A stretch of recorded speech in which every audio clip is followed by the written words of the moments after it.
Hey there, welcome back to Total Geek Live Baltimore Presents. I am Baltimore, and today I'm here to bring you X-Men Grand Design.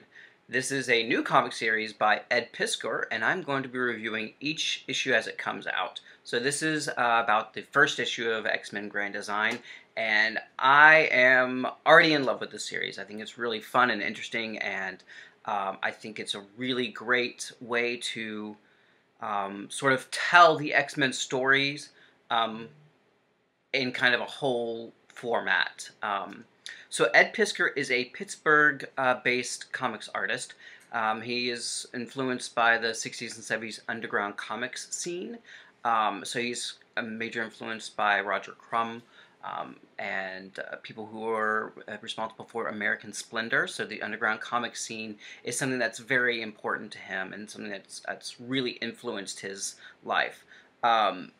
He also said that he was really involved with the X-Men, reading it while he was growing up, both the classic X-Men version and the Uncanny X-Men version, which he was reading at the time as he was growing up into the point that Chris Claremont left the series, which would be around Uncanny X-Men 281, and after the first 3 issues of the second volume of X-Men to hit.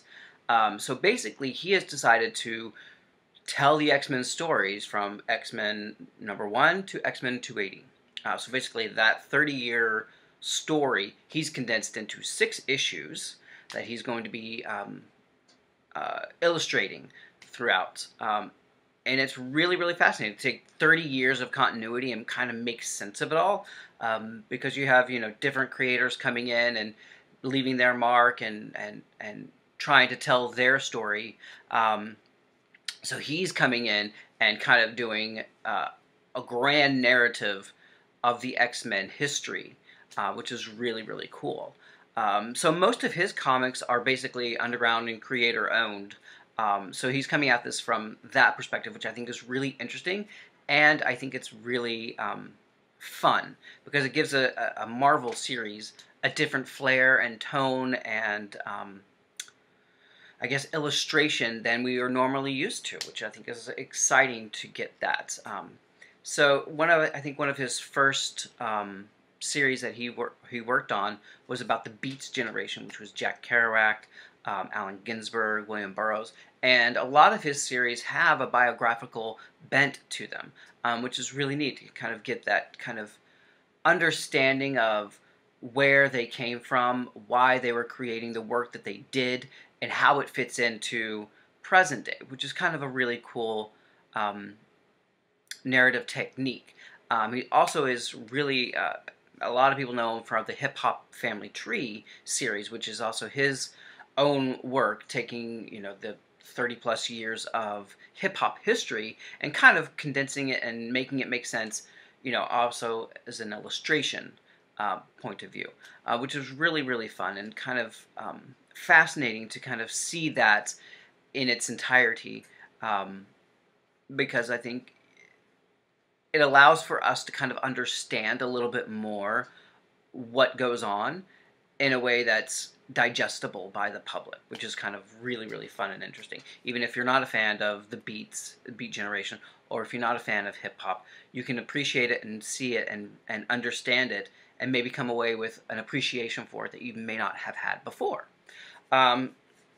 So this takes, this series, X-Men Grand Design, the first issue, and I read this the day it came out, and then I went back to the comic store and bought both of the variant issues, because I appreciated it so much and I wanted to show my support for a series that I can get behind and really appreciate. So one of my favorite covers is this one, because it has all of the character headshot little panels that go into the issues of all the regular comics, and this is from the back in the day, so they don't do this very often, although they kind of brought it back again. I love this because you kind of get to see who's involved in the story, kind of like give you kind of a snapshot of the team, which is really fun. So you get to follow it along all the various generations and iterations of the X-Men. So I really, really loved it. one of the other things that was really, really fun and interesting, and something that I really appreciated, was the actual paper that they printed this on. It's newsprint paper that you don't see nowadays because it's all glossy print that they do now.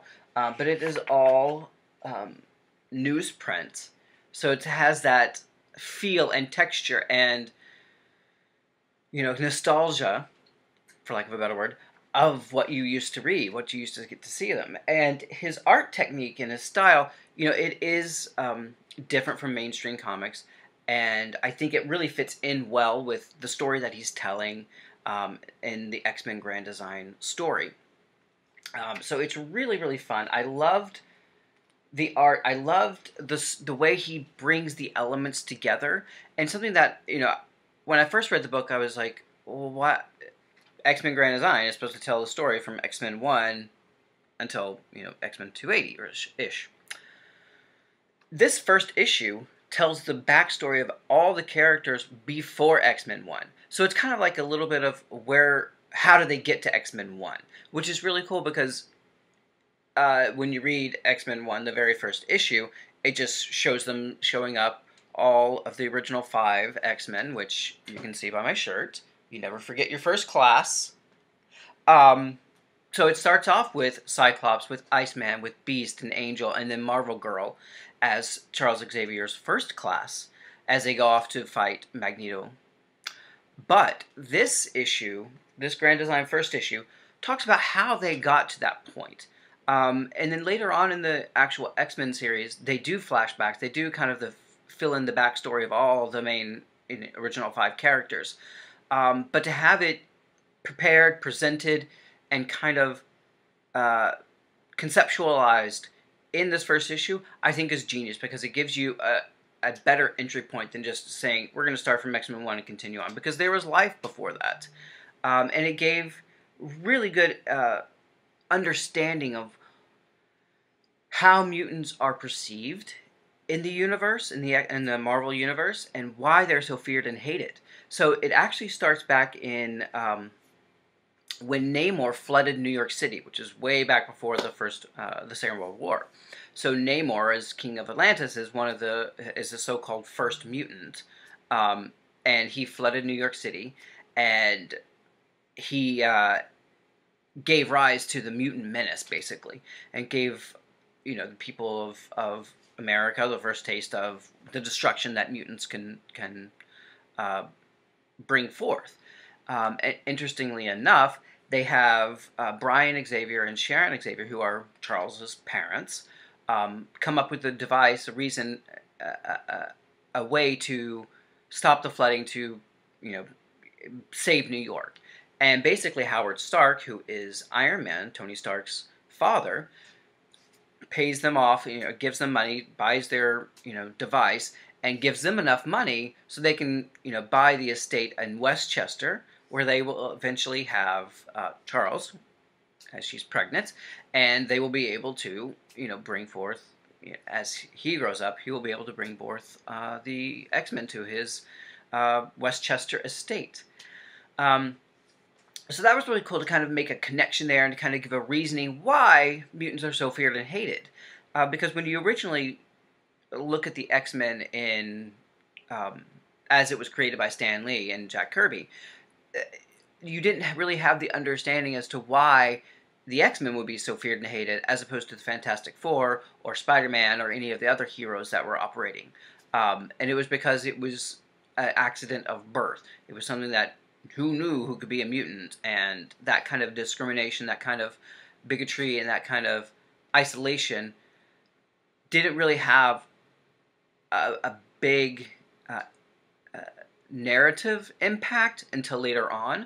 But this kind of gives you that understanding, that realization that, okay, now I get why they're feared and hated. Now I get why they have to be recluse, and they have to hide, and they have to, work in the shadows, basically. So it's really, really cool. So in this first issue, you have all the backstory between Xavier when he was born, how he lost his parents, how his mother remarried Juggernaut's father, and to kind of get the first seeing of them together, which is really cool. You get a little bit more understanding of that. You get Kane actually becoming the Juggernaut. You have Xavier meeting Storm for the first time, which is really cool, as a thief in Egypt. And he's also has his very first battle with the Shadow King in Egypt. So you get to see all that happen. All those things happen before X-Men 1. You had to get the first meeting of Xavier and Magneto and why they become close friends and yet, very, very diametrically opposed enemies.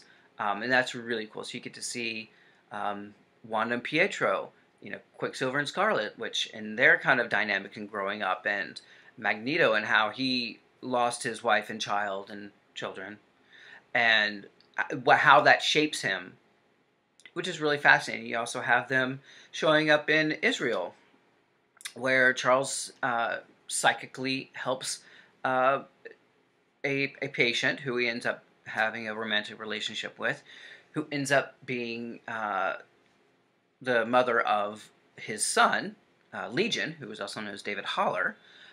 So that's really kind of fun. You get to see all these pieces that happen before X-Men 1, so you get a great contextual realization of it, and I really loved it. The art, I understand, is not for everybody, but I enjoyed it for what it was. I enjoyed the way that you can tell he has passion for this. You can tell that it's not just a editor commission piece from Marvel.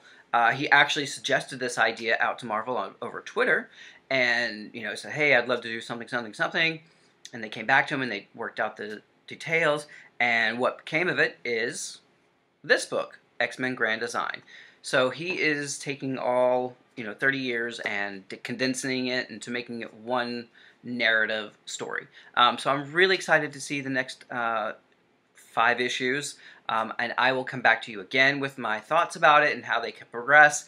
And I am very interested to see how you think about how you reacted to Grand Design.